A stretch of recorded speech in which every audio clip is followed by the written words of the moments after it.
Hello, I'm Hannah, and I am here to say that marriage is hard. Whoa, marriage is hard, and we need all the help that we can get. So, this here is your encouragement. This is my encouragement, because I need all the help that I can get too. um, so last week, we are going over the 5 Love Languages book, and last week we talked about the first love language, which is words of affirmation. How did it go? Please let me know. That one, I saw the first big difference, not just in my husband, but in myself, because all of a sudden I was like, oh wow, I really just don't say nice things to anyone ever. So it taught me how to start actually saying nice things. So are you kind of like me? Did you have that too? Was it hard? Was it hard to say? Did you not see a difference in their attitude? If you didn't see a difference, if it didn't help much, I gotta say they may be emotionally not responding because you're in deeper than you may have realized. So keep watching and do every single challenge. You got it? Every challenge. So that was the very first love language. Have you ever gone to a restaurant and been able to point out who the newlyweds are, who the first date people are? I love doing that. I love finding people and being like, oh, I think they're on their first date, blah, blah, blah. Okay, think about the first date people. What are they doing? Is she on her phone? Is he looking more up at the TV, checking the scores, or watching that guy do that thing? Whatever game, right? Aaron Rodgers throw a touchdown. If you're on a date while Aaron Rodgers is throwing a touchdown, I think you might have your priorities, I'm just kidding. Okay. Don't listen to me. Okay. Anyway, so what are these newlyweds doing? Are they doing other things? They usually have eye contact. Sometimes the guy's like, hello, baby. Like just staring right at her, and she's giggling and, playing with her hair. That's usually a good indication that they are just on their first date. Focused attention. They're in it. Just those two. So what do they talk about? Last week we talked about what you say being important. But now it's going to be a lot different. It's not really about what in this week. The girl across the table from that guy isn't saying much of anything. She's just blah, blah, blah, blah, blah, blah, blah, blah. She's saying anything that comes to mind. But what is he doing that makes it obvious that it's a first date? That makes it obvious that he cares about her?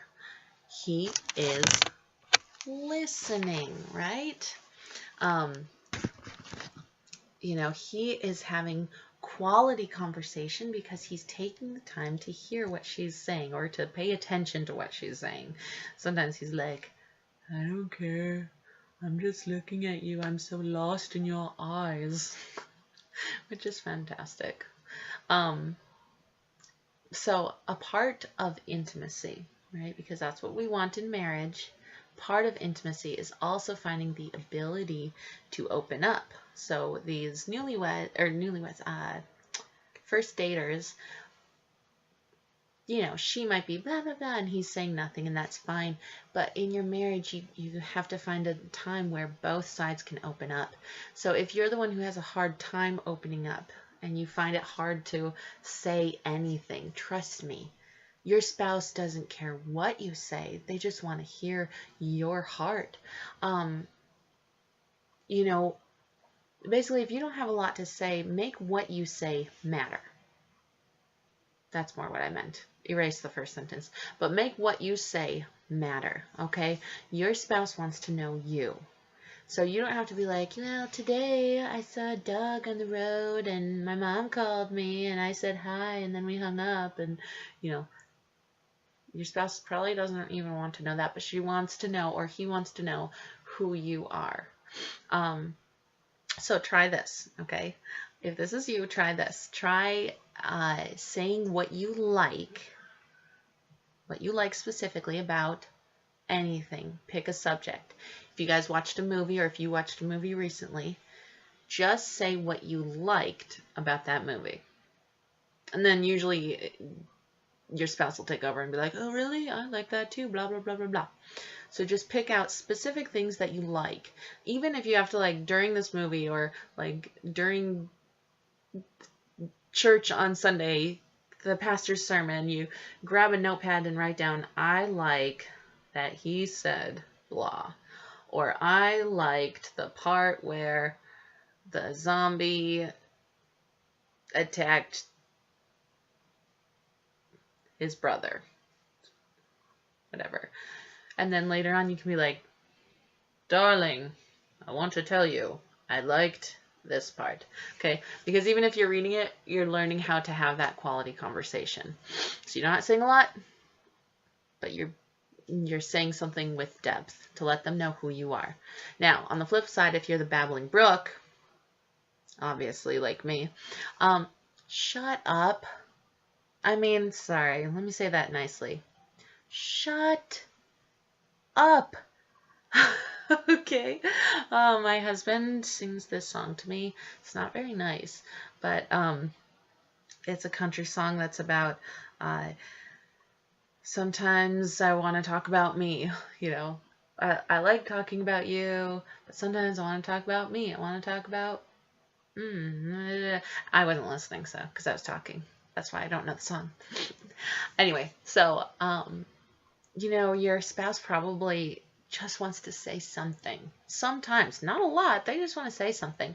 So now your job is to find quality questions. Questions that are going to bring it out. Not just like, so what do you think? Tell me about your day. You know, because what are they supposed to say? They don't know. But they do want to say something. They want you to care about who they are. They want you to know who they are. So have quality conversation in that way. Does that make sense? I hope so. Then the last part. Oh, okay. So all of this is quality time. In case I never said that yet. The love language for today is quality time. And that means quality conversation, quality listening, and the last part of it is quality activities. This is big for me, I think. I don't know. I feel like all my love languages switch all the time. Quality activities. That means like going for a walk, a concert, going to old neighborhoods, going antiquing, even watching TV can be quality time for some people. For me, personally, when I think of quality time, it has nothing to do with you and me looking at each other. Well, I guess across the table too. But like, I love going for walks. That's one quality time that I just love, is going for walks where we're not even looking at each other, or cooking together. You know, you're spending this time together. My almost 2-year-old son, I can tell he loves hanging out with me because I follow him around when we're out, because he's darn dangerous by himself. So I have to follow him everywhere. But I follow him, and I've started to realize that he actually is taking that as me saying I love you.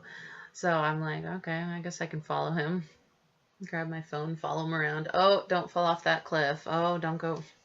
He's a little crazy. Don't eat that. Insane little baby. But I think that he's interpreting that as love. Like, my mom is following me. She must love me. Sure, whatever. But he does not like to be held in one place. He doesn't care to be told, Ezra, you're such a great little baby. He's kind of like, just go away. Just, come on, let's go over there. You know, he comes up with stuff, and I follow him. So maybe your spouse is like that. So it would be a really great idea if you were to get the 5 Love Languages book. Okay, it's fantastic. It's purple. They even have one for your kids too. So that's cool.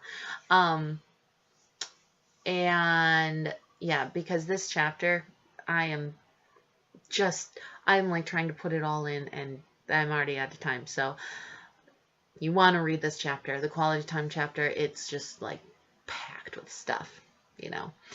This week, your challenge, should you accept it, and you better, is go for a walk every night or play a card game, just one round, every night with your spouse. Even if their love language isn't quality time, it's still a way to build up your relationship. And who knows, maybe you'll find out that their love language is quality time. That by the end of these 5 weeks, they're going to be like, you know, when you and I played cards, like, that meant so much to me. Who knows? But take the time, just the two of you, play a card game or go for a walk, depending on where you live and what the season is. Yes, that is your challenge. And I can't wait to hear about it next week. So make a comment now on this one about how you did with last week's challenge, and then I'll be looking forward to next week.